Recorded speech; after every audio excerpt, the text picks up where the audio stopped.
और इंस्टाग्राम पर शोर मचाने से देश नहीं बचता। जी नहीं, ये मेरे निजी विचार नहीं है, बल्कि इस डायलॉग को बड़े ही संजीदा तरीके से बोलकर बड़ा पैगाम छोड़ने की कोशिश की गई है ZEE5 पर रिलीज हुई नई वेब सीरीज धूप की दीवार में।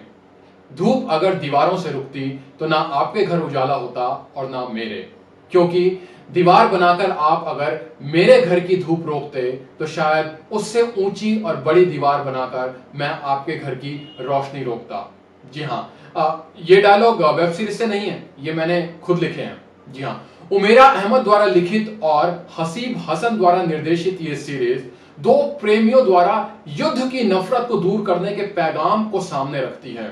इसकी एक खास बात और है कि इसका हर एपिसोड आने वाले हर शुक्रवार को रिलीज होगा और फाइनल एपिसोड स्वतंत्रता दिवस यानी 15 अगस्त के मौके पर रिलीज किया जाएगा। भारत और पाकिस्तान, जिन्हें एक दूसरे के कट्टर दुश्मनों के तौर पर पेश किया जाता है, वहां क्रिकेट मैच और बॉर्डर पर बेशक युद्ध होता हो, लेकिन लोगों के दिलों में तो प्यार ही बसता है।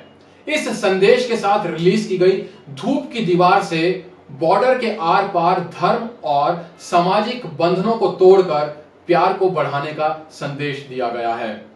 आइए बात करते हैं सीरीज के डायरेक्शन की। भारत पाक के रिश्तों को दो प्रेमियों के साथ ही क्रिकेट मैच, बॉर्डर पर होने वाले युद्ध और दोनों तरफ के लोगों द्वारा एक दूसरे के टीवी सीरियल को पसंद करने आदि भावों के साथ हसीब हसन ने बहुत ही खूबसूरती से इस सीरीज का निर्देशन किया है। जिस आसानी से उन्होंने इतने मुख्य मुद्दे को दिखाया है वो काबिले तारीफ है। हसीब की निर्देशन पर कमांड है और वो सोशल प्लेटफॉर्म के इस्तेमाल करने वाले दृश्यों में भी साफ तौर पर झलकती है। तो आइए अब बात करते हैं सीरीज की स्क्रिप्ट, स्क्रीन प्ले और डायलॉग की। अभी तक आपने भारत पाक के रिश्तों को बॉलीवुड की नजर से ही देखा है। इस बार आप पाकिस्तान से आई सीरीज की नजर से देखिए। वैसे तो इस सीरीज के अब तक 2 ही एपिसोड आए हैं, लेकिन स्क्रिप्ट की मूल भावना आसानी से समझ आ जाती है। भारत में रहने वाले विशाल और पाकिस्तान में रहने वाली सारा के पिता बॉर्डर पर शहीद हो जाते हैं और इसके बाद शुरू होता है सोशल नेटवर्क पर एक अलग तरीके का वॉर, जिसमें दोनों तरफ से अपने अपने शहीद पिता को बहादुर बताने की कोशिश की जाती है। इस कोशिश में दोनों घरों के नौजवानों द्वारा मर्यादा की सारी सीमाएं लांघ दी जाती हैं, लेकिन दोनों ही परिवार उनके इस कदम के विरोध में होते हैं।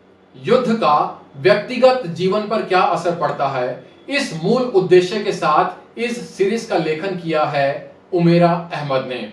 उन्होंने बड़ी ही खूबसूरती से इसके स्क्रीन प्ले की जिम्मेदारी निभाई है। कहानी कहने के तरीके में एक विशेष प्रकार की सिंप्लिसिटी है जो काफी मुश्किल काम होता है। डायलॉग पर थोड़ा और काम किया गया होता तो वो और खूबसूरत हो सकते थे, क्योंकि इस तरह के विषय पर बोले गए डायलॉग यादगार हो जाते हैं, जो कि नहीं हो पाए। आइए अब बात करते हैं कास्ट और उनकी परफॉर्मेंस की। इस सीरीज में मुख्य भूमिका निभाई है सजल अली और अहद रजा मीर ने।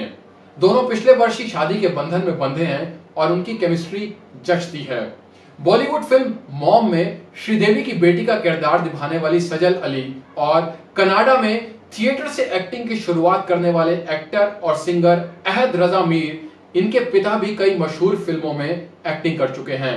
इनके अलावा अन्य किरदारों का अभिनय भी बेहद संजीदगी भरा है, चाहे वो उम्र दराज हो या फिर बच्चे। अब बात करते हैं सीरीज की सिनेमेटोग्राफी और एडिटिंग की। इस सीरीज को कैमरे की नजर से बहुत ही अच्छी तरह शूट किया गया है और सिनेमेटोग्राफर आसिफ खान ने बड़ी ही सावधानी से भारतीय परिवेश के दृश्यों को शूट किया है, जो गहराई से देखने पर आसानी से समझ आ जाता है। दरअसल भारतीय परिवेश के दृश्यों को भी पाकिस्तान में ही शूट किया गया है। जी हाँ, जो इसके कई दृश्यों में बाधा डालती है। मसलन पाकिस्तान के दृश्यों को तो लॉन्ग शॉट्स में दिखाया गया है, लेकिन भारतीय परिवेश के दृश्यों को उस तरह के लॉन्ग शॉट्स में नहीं दिखाया जा सका। जी हां, बिलाल गौरी ने एडिटिंग में भी इस बात का खास ख्याल रखा है। अगर भारतीय दृश्यों को भारत में शूट किया गया होता तो सीरीज बहुत ही प्रभावशाली बन जाती। अब बात करते हैं सीरीज के म्यूजिक और बैकग्राउंड स्कोर की। इस सीरीज के म्यूजिक डायरेक्टर बिलाल सईद हैं, जिनका संगीत आपके कानों को अच्छा लगेगा। खुशी और टेंशन के दृश्यों के पीछे आता हुआ बैकग्राउंड स्कोर दृश्यों को प्रभावशाली बनाता है, चाहे वो टेंशन के दृश्य हों या फिर क्रिकेट मैच के बीच भावनाएं उकेरी गई हों, न्यूज चैनल की कार्यप्रणाली के पीछे का संगीत हो या फिर दो अलग अलग मुल्कों के परिवेश को दिखाया गया हो। कुल मिलाकर यह सीरीज ऐसी है जिसमें इतने गंभीर मुद्दे को इतनी आसानी और गहराई से सामने रखा गया है जिसे देखा जाना बहुत जरूरी हो जाता है। इसकी खासियत यह है कि आप इसे परिवार के साथ बैठकर बिना हेडफोन लगाए भी देख सकते हैं। जिस तरह सीरीज के पहले एपिसोड को दिखाया गया है उससे आप अंदाजा लगा सकते हैं कि निर्देशक ने बड़े ही प्रभावशाली तरीके से बॉर्डर पर मारे गए अफसरों के दृश्यों को दिखाया है। यह सब दिखाने के लिए उन्होंने किसी तरह की लड़ाई झगड़ा, मारधाड़, बम, गोले, तोपें नहीं दिखाई। जी हां, हालांकि इसमें दोनों तरफ के ऐसे अफसरों को उच्च मध्य परिवारों के माध्यम से दिखाया है जहां खाना परोसने के लिए नौकर होते हैं, लेकिन जमीनी हकीकत यह है कि बॉर्डर पर दोनों ही तरफ के ऐसे सैनिक ज्यादा शहीद होते हैं जिनके परिवार उन्हीं पर आश्रित होते हैं। अगर आप रिश्तों में इंसानियत की दीवार के पक्षधर नहीं हैं तो जरूर देखिए धूप की दीवार। धन्यवाद। अगली बार फिर हाजिर होंगे किसी नई फिल्म, वेब सीरीज या सीरियल की समीक्षा लेकर। तब तक के लिए आपसे अनुरोध है कि आप चैनल को लाइक कीजिए, अपने कमेंट्स दीजिए कि किस तरह के रिव्यूज आप देखना चाहते हैं और हो सके तो सब्सक्राइब भी कीजिए। धन्यवाद।